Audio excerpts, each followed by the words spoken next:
Hi everybody, I'm Roddy Browning with the Flying Pig Pub and Kitchen, and today we're taking a cruise down to the farmers market here in Oceanside. We kind of cruise through here every once in a while, look for some ideas for the restaurant, for the house, for even drinks behind the bar. Especially this time of year, I can't wait to show you guys the produce. The colors are amazing and the fruit looks awesome. Oceanside is just an agricultural hub. I mean, we have the best avocados in the world, that, in my opinion, that come from Morro Valley all the way down to Carlsbad, where we have Valdivia Farms that grow some of the best tomatoes, and they have for like the last 40 years. You can't start a great dish with mediocre produce. You got to start with great produce to get that great dish. One thing I like to share with people is when you think about what's the difference between a farmer's market vegetable and a farmer's, and stuff that you get in the grocery store. The easiest thing to do is when you're in the grocery store and you see something that you normally would purchase, pick it up and smell it. A lot of times it doesn't really smell like anything. You go to the farmer's market, you pick up something off of one of these stands, you pick it up and you smell it, and it smells like that fruit.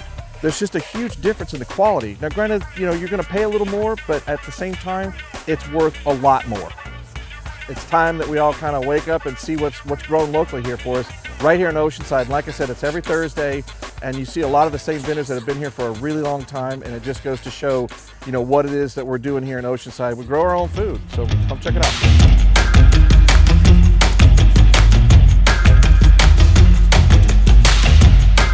So, stone fruits, which are coming in hardcore right now. It's so amazing to sit and look at all these beautiful colors. So, I'm here with Daniel, and you're with Heritage Family Farm. And how long y'all been farming? Farming for a few generations now. My dad, his uncle, and so on. All right. Well, what I'd like to do, just because we want to showcase a lot of this fruit's beautiful, I want to have you, because you're the expert, pick out. I need just like 2 of all the stone fruits, because we're going to turn it into a stone fruit chorizo salad today. So, yeah, absolutely. So what do we have? What kind of peach is this? These are yellow peaches. Okay. Kind of more like a sweet and acidity to them. Perfect. It's like a good mix. Yeah. And we got yellow nectarines. Yellow nectarines. Okay. Deal for these guys, just different texture, So what are you looking for with the touch? I like to get like a little squish. Oh my God, they smell good. That way I know they're ripe. But not too soft, right? Not too soft. Right. But all these are tree ripened, so.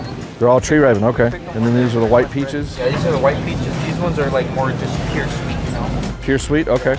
So you got a little, the yellows kind of give you a little more of acidity, okay. Yeah. Is it the same thing with nectarines? The white flesh is more of the sweet and the yellow is more of the tart? Yeah. Okay, perfect, right on, man. I gotta show you guys my absolute favorite tomato, and I'm gonna get some hate on this, but I don't care. Right this way. So, the beefsteak tomato it's a southern thing, I guess, but heirlooms are amazing as well. But when you find beefsteaks that look like this, I can't not buy them. And I don't know what I'm gonna do with them yet, but I'm gonna eat them. Yeah, I'll take a couple of these. All right, thanks Daniel, I appreciate you. Yeah. This is gonna be awesome. Nice to meet you. Nice to meet you. Yep, we'll see you again.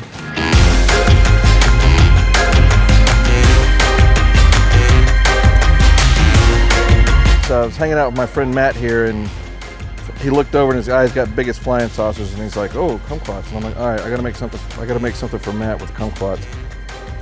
It's just the citrus smell that comes off of these guys is just crazy. And you gotta be careful with these, because if they're not ripe, they'll light you up. They're absolutely delicious.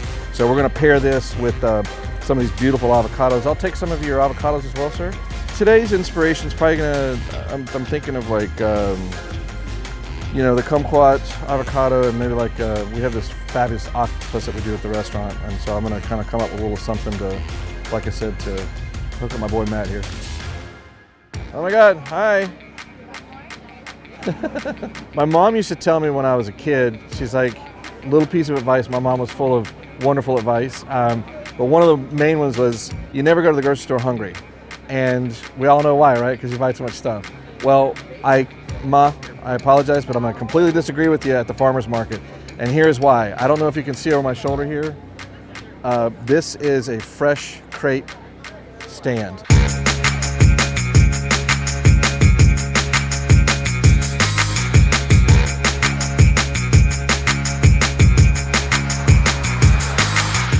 There is nothing like really good olive oil. Oh my God. So this is we're gonna be buying this for some finishing olive oil to go on this amazing sourdough. and then we're gonna grill it. Olive oil is not this kind of just blah fat. It has all different types of characteristics. Different olives have different things, like some of them taste like grass, some of them taste like pepper, some of them are spicy on the palate, some of them are rich and buttery and creamy. It just kind of depends on, you know, obviously what you're looking for, and you should always consult with an olivologist, is that a word? On that, because you can have a lot of fun with just finishing olive oil and salt and a little bit of good vinegar on vegetables. Goes so long. I always recommend really good olive oil as like a finisher as opposed to actually cooking with it, because you get the best, you're gonna get the best opportunity to taste what that olive oil is all about if you just use it as a finishing oil versus if you put some heat to it. All right, so we're with... I'm Sue Robers. I'm the owner of North County Olive Oil. And where do you get your olive oil?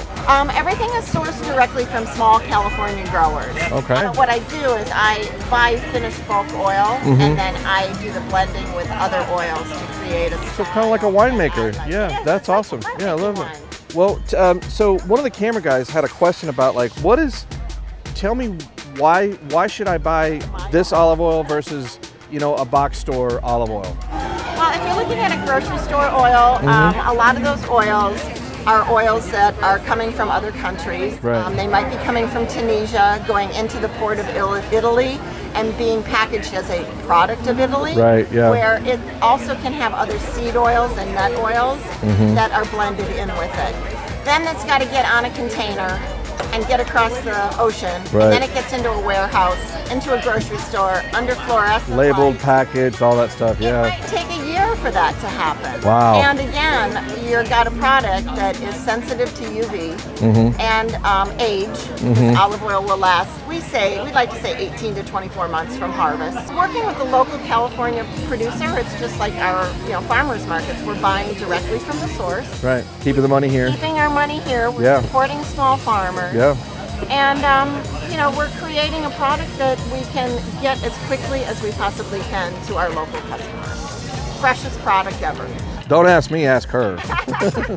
One of my favorite things to do is fresh sourdough, little rub of garlic, and some really good finishing, good olive oil, and on a grill, Yeah. just for a hot sec. Oh my gosh! So that's what we're gonna do today.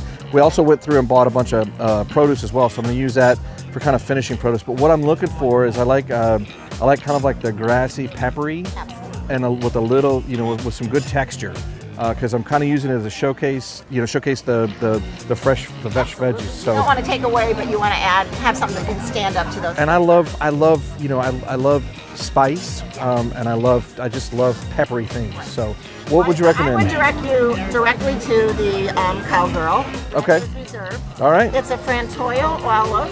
Frantoil. Frantoio. Okay. It's a Tuscan variety. Uh-huh. It's planted and made here in California. Okay. The Tuscan olives tend to have that grassy, greener, Beautiful. peppery note. Yeah. The other thing I love about this oil is I donate 50% of the profit to mental health and suicide awareness. Oh, wow. Children's Psychiatric Let's get a Hospital.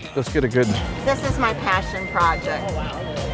Well, let's take some of your passion in a bottle here. That's also made by the past president of the California Olive Oil Council. Oh my God. Phenomenal oil. You It just can't sounds go like wrong. winning all over. Dude, I can't wait to try this. All right, so we came across some awesome produce, delicious olive oil, some homemade sourdough bread. Got the crepes that I can see behind me right there that look amazing. 9 o'clock in the morning every Thursday.